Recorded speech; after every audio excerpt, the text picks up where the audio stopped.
한번 함께 하시겠습니다. 이 세상에서 강한 자는 바로 나다. 이 세상에서 가장 강한 자는 바로 나다.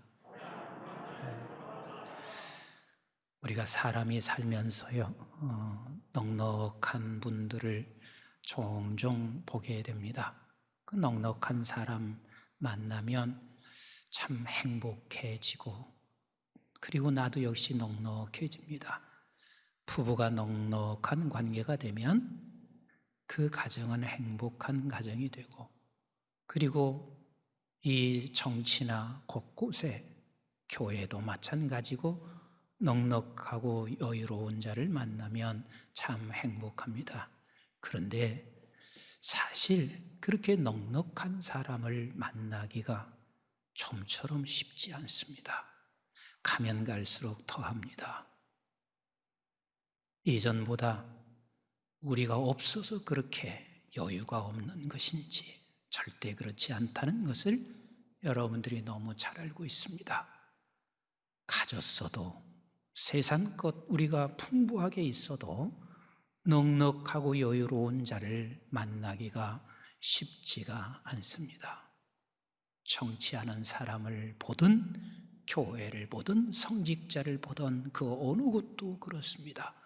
왜 그렇게 사람이 여유가 없어서 서로 다투고 상대방의 들보를 쳐다보며 끊임없이 그것을 캐내고, 그래서 가정도 평안을 찾아보기 어렵습니다. 교회도 평안을 찾아보기 어렵고 나라도 마찬가지입니다. 이것만 가지고 있으면 우리는 넉넉할 거라고 생각하지만 성경은 그렇게 말하지 않고 있습니다. 정말 넉넉하고 여유로운 사람이 누군지를 성경은 너무 말씀을 잘 해주시고 있고, 그리고 이렇게 넉넉하고 여유로운 자가 이 세상에서 가장 강한 자인 것을 드러내고 있습니다. 계시록 2장 8절부터 9절에 하나님은 이렇게 말씀하시고 계십니다. 시작.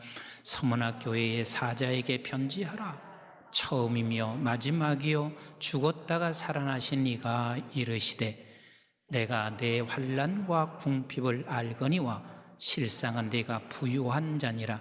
자칭 유대인이라 하는 자들의 비방도 알거니와 실상은 유대인이 아니요 사단의 회당이니라.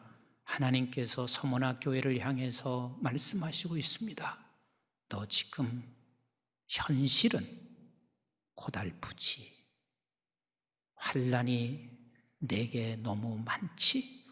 그 환난이 많다는 이야기는 또 곤고한 생을 살아가고 있는 서문학 교회를 향해서 하나님은 내 현실, 보여지는 현실은 그렇지만 실상은 너가 부유한 자다. 실상은 너가 부유한 자다.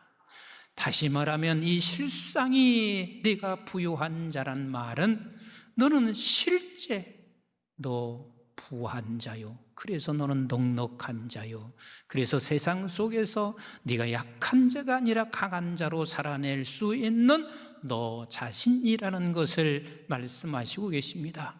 그러나 반면에 현실은 넉넉합니다. 그래서 넉넉해서 자기가 넉넉한 줄을 알고 있지만, 그러나 실상은 그가 가난하여 결국은 이 세상 속에 넉넉함을 보이지 못하고 살아가고 있는 라오디게아 교회를 향해서 계시록 3장 17절에 이렇게 말씀하시고 계십니다.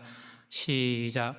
내가 말하기를 나는 부자라 부요하며 부족한 것이 없다 하나 내 곤고한 것과 가련한 것과 가난한 것과 눈먼 것과 벌거벗은 것을 알지 못하는도다. 너 실상은 가난한 자야. 네가 가지고 있는 것이 있어서 네가 부유하다고 생각하고 있지만 네가 살아가는 그 모습은 결코 넉넉하고 여유롭게 살 수가 없어 라고 말씀하시고 계십니다.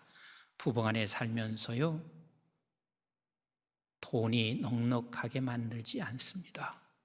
물론 조금은 우리에게 돈이 있으면 유익한 것은 사실입니다. 그러나 부부가 살면서 넉넉한 부부가 있습니다. 남편을 보며 넉넉하게 생각하고 아내를 보며 넉넉하게 생각합니다.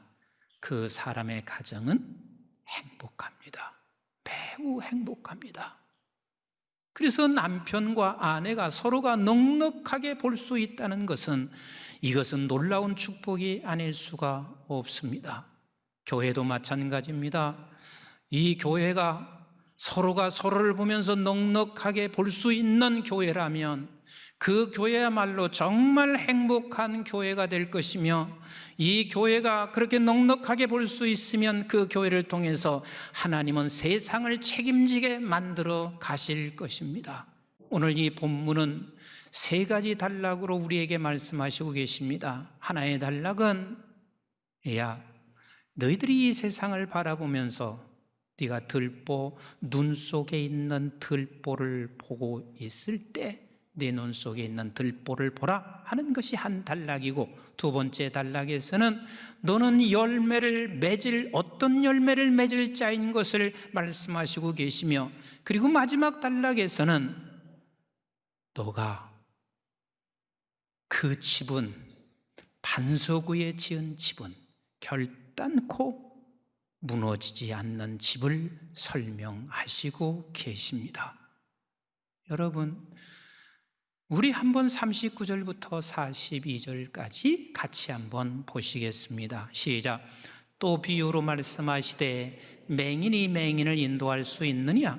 둘이 다 구덩이에 빠지지 아니하겠느냐? 제자가 그 선생보다 높지 못하나 무릇 온전하게 된 자는 그 선생과 같으리라. 어찌하여 형제의 눈 속에 있는 티는 보고 내 눈 속에 있는 들보는 깨닫지 못하느냐? 너는 내 눈 속에 있는 들보를 보지 못하면서 어찌하여 형제에게 말하기를 형제여 나는 내 눈 속에 있는 티를 빼게 하라 할 수 있느냐? 외식하는 자여, 먼저 내 눈 속에서 들보를 빼라. 그 후에야 내가 밝히 보고 형제의 눈 속에 있는 티를 빼리라. 언뜻 우리는 이 말씀을 들으면 우리는 이렇게 생각합니다.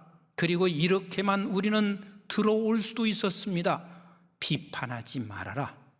너 형제의 눈 속에 있는 들보를 바라보고 비판하지 말고 내 안의 들보를 쳐다보며 비판하지 말아라. 이렇게만 우리는 생각할 수가 있습니다. 그 말이 틀린 말은 아니지만 우리 하나님께서는 이 본문의 말씀을 우리에게 주시는 것은 거기서 멈추는 것이 아니라 거기서 더 한 발자국 두 발자국 나가야 하는 메시지를 우리에게 주시고 있습니다. 너 저 사람에게서 죄를 보았느냐? 너 저 사람에게서 괴물을 보았느냐? 그러면 너도 네 안에서 죄를 보고 괴물을 보아라. 근데 그 괴물을 보면서 우리가 거기서 멈추는 것이 아니라 내가 저 사람 속에서 본 죄와 저 사람 속에서 본 괴물이 나에게도 동일하게 있었는데 나를 쳐다보니 없어요.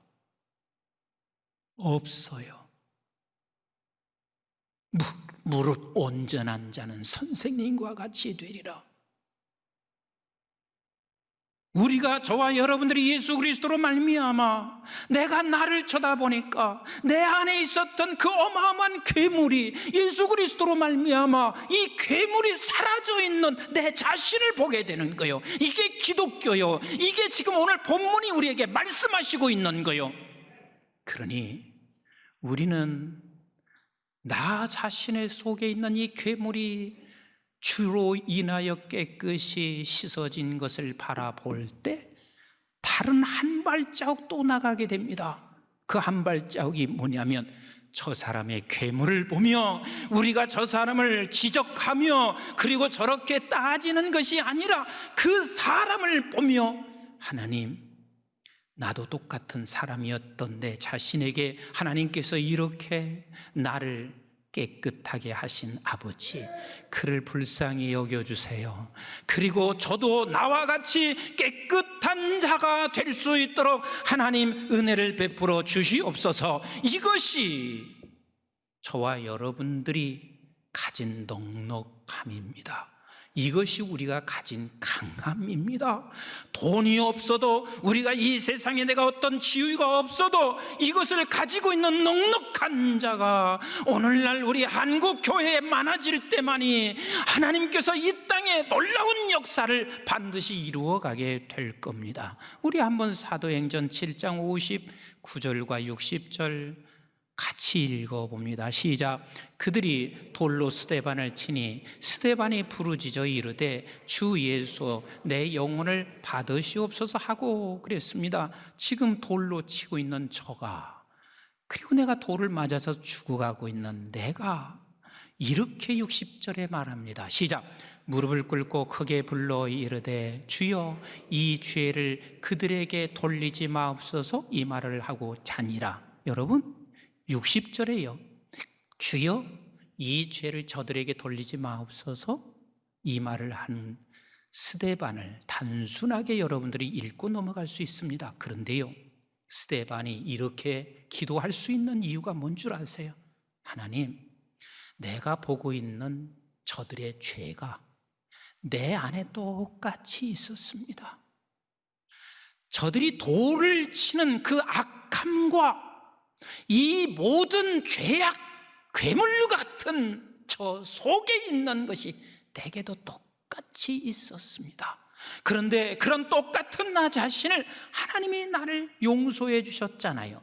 그래서 나를 죄악에서 벗어나게 했잖아요. 그래서 내가 지금 하나님 나라, 죽어도 영원한 나라에 가는 이 소망을 지금 갖고 있잖아요. 그렇다면 나를 용서하신 아버지 하나님, 저들도 하나님 용서해 주실 것을 믿고 기도하고 있는 거예요. 우리 한번 구약에 있는 모세가 기도한 그 모습을 우리 한번 같이 볼까요? 출애굽기 32장 30절로 32절 시작. 이튿날 모세가 백성에게 이르되 너희가 큰 죄를 범하였도다. 지금 모세는 온 백성들의 큰 죄를 보았습니다. 백성들의 들보를 보았단 말이에요. 이 들보가 작은 들보가 아니라 아주 큰 들보를 보았습니다. 그러면 우리는 어떻게 하냐면 그 들보를 바라보며 죽일 놈들, 이 나라는 결국은 이래서 망할 것밖에 없는 나라야, 이렇게 생각하지는 않았나요? 지금 이스라엘 백성들이 어느 하나 소망이 없습니다. 우리 하나님께서 이스라엘 백성들을요 애굽에서 건져내시잖아요. 그 건져내시는 것은 저들이 두 눈으로 똑똑히 봤잖아요. 하나님이 얼마나 어마하신 분이신지 그들이 두 눈으로 봤잖아요. 홍해를 건너시고 그리고 자기 뒤를 쫓아오던 모든 애굽의 군사들을 다 죽이시고 있는 이 엄청난 것을 보았잖아요. 그렇게 어마어마한 역사를 보았던 이스라엘 백성들이 지금 여전히 우상을 섬기고 금신상을 만들어서 그곳에 절하고 있는 그것을 지금 모세가 쳐다보고 있습니다. 저들의 민족의 들보를 쳐다봅니다. 그리고 나서 모세는 이렇게 기도하고 있는 거요. 같이 계속 읽어봅니다. 큰 죄를 범하였도다. 시작. 내가 이제 여호와께로 올라가노니 혹 너희를 위하여 속죄가 될까 하노라 하고 모세가 여호와께로 다시 나아가 여짜오되 슬프도소이다. 이 백성이 자기를 위하여 금신을 만들어 싸우니 큰 죄를 범하였나이다. 큰 죄, 민족의 들보를 쳐다보고 있습니다. 인간들의 들보를 쳐다보고 있습니다. 그리고 31절에 이렇게 기도합니다. 시작. 그러나 이제 그들의 죄를 사하시옵소서. 그렇지 아니하시오면 원하건대 주께서 기록하신 책에서 내 이름을 지워버려 주옵소서. 여러분, 모세는 압니다. 하나님의 생명책에 기록되어 있는 자신의 이름은 그 어떤 누구도 그 이름을 지울 수 없다는 사실을 알고 있습니다. 그런데 모세가 이렇게 기도하고 있는 이유가 뭔 줄 아세요? 하나님, 나 80년 동안 내가 얼마나 형편없는 놈이었습니까? 내 힘으로 민족을 구해보겠다고 그렇게 내가 사람과 싸우더니 내가 쫓겨났습니다. 40년 동안 내가 광야 생활하면서 내가 이렇게 아무것도 할 수 없는 얼마나 형편없는 내 자신이었습니까? 80년간. 그런데 하나님께서 내 80세의 나를 불러서 오늘의 나의 이 자리를 만들어 놓으셨고, 나 같은 사람을, 민족을 이끌어가는 지도자로 나를 만들어 놓으신 것은 우리 하나님이십니다. 내가 저들과 다를 게 뭐가 있나요? 내가 민족을 본 들보, 그리고 내 속에 있는 이 민족의 예외가 아니라 똑같은 이 들보를 가진 자가 바로 나라는 사실을 나는 알고 있습니다. 그런데 나를 건져내신 하나님, 이 민족을 건져내실 것을 나는 믿습니다. 지금 건방지게 모세가 그렇게 지금 내 이름을 빼내주세요, 건져내세요, 하나님 앞에 위협적인 기도인 것 같습니까? 아니요, 위협적인 기도가 아니라 나 같은 사람을 그리 만들었으면 이 민족도 동일하게 하나님은 그리 하실 하나님인 것을 믿고 기도하고 있는 거예요. 무릇 온전하여 선생님과 같이, 예수와 같이 그 자리에 우리가 나가기를 원하시는 우리 하나님이시란 말이에요. 그럼 우리 신약에 와서 또 한 분을 한번 볼까요? 로마서 9장 1절부터 3절 말씀을 같이 읽어볼까요? 시작. 내가 그리스도 안에서 참말을 하고 참말을 한대요. 조금도 여기서는 거짓이 없다는 말 아니에요. 참말을 하고, 시작. 거짓말을 아니하노라. 나에게 큰 근심이 있는 것과 마음에 그치지 않는 고통이 있는 것을 내 양심이 성령 안에서 나와 더불어 증언하노니, 나의 형제 곧 골육의 친척을 위하여 내 자신이 저주를 받아 그리스도에게서 끊어질지라도 원하는 바로다. 우리는 3절 그냥 놔둬보세요. 단순하게 이렇게 생각합니다. 바울은 되게 민족을 사랑했구나, 이렇게만 생각하고 있습니다. 네, 민족을 사랑한 건 맞기는 맞아요. 그러나 지금 여기서 내가 자신이 저주를 받아 그리스도에게서 끊어질지라도, 사도 바울은 당신이 끊어지지 않는 걸 너무 잘 알았어요. 왜? 로마서 8장 35절로 38절에 바로 9장 전 마지막 후반에 뭐라고 하고 있냐면, 그리스도의 사랑에서 누가 나를 끊을 수 있어?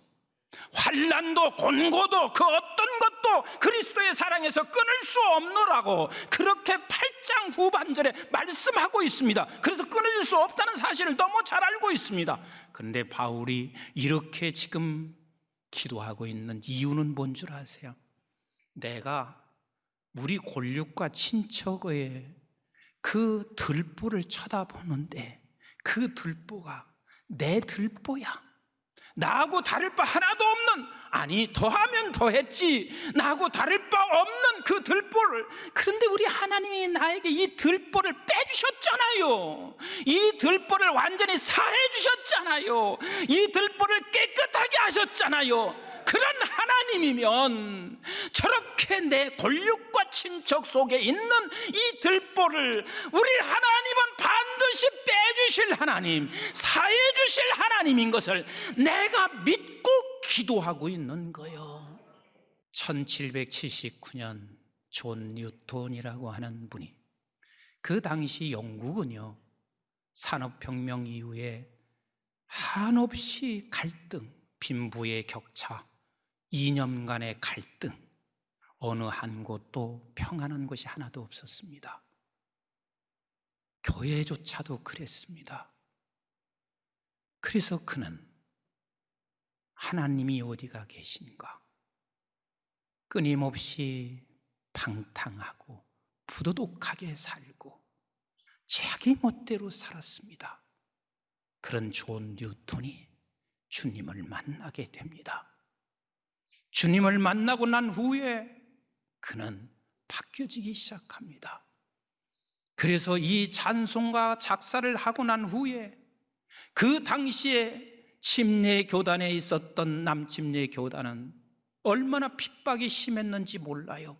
영국 성경회가 공격합니다. 캐토릭이 공격합니다.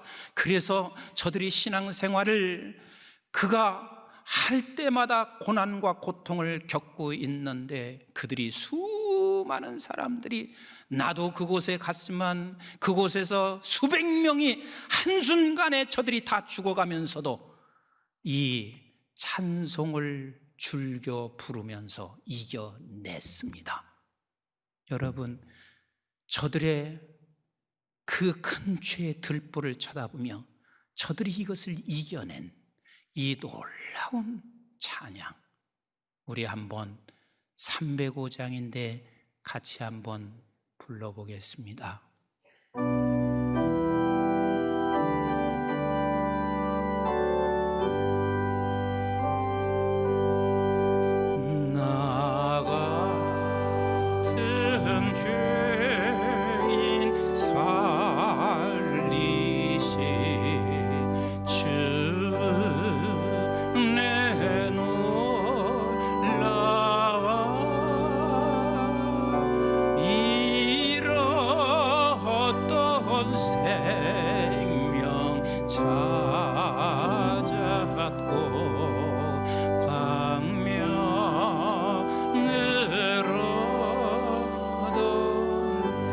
사랑하는 성도 여러분, 저들의 들보를 바라보며 나 같은 죄인, 저들보다 못지않은 들보를 가지고 있는 나를 하나님이 건져내셨으니, 그 상황 속에서도 이 존 뉴턴뿐만 아니라 수많은 사람이 이 찬송을 부르며 세상이 감당할 수 없는 강한 자로, 넉넉한 자로, 여유 있는 자로 살아내고 있습니다. 우리 한번 2절 같이 찬송 드려봅니다.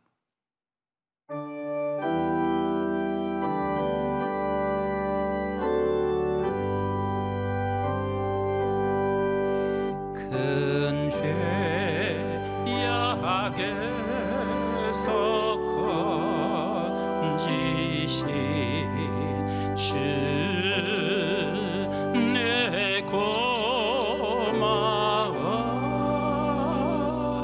나 처음 믿는 그 시간 귀하고 귀한, 이제껏 내가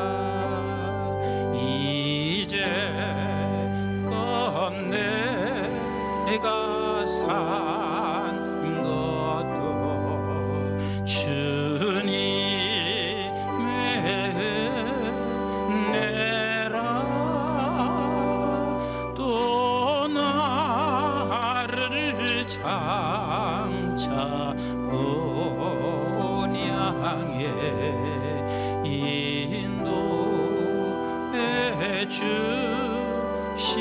거기서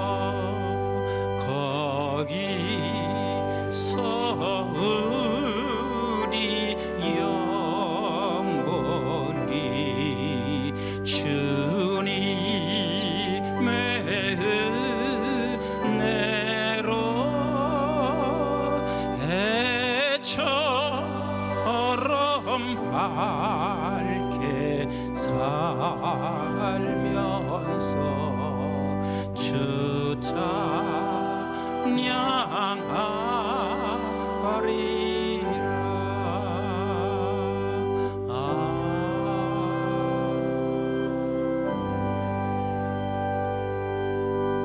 이 세상은 눈만 뜨면 내 가정 안에서도 들보가 보여집니다.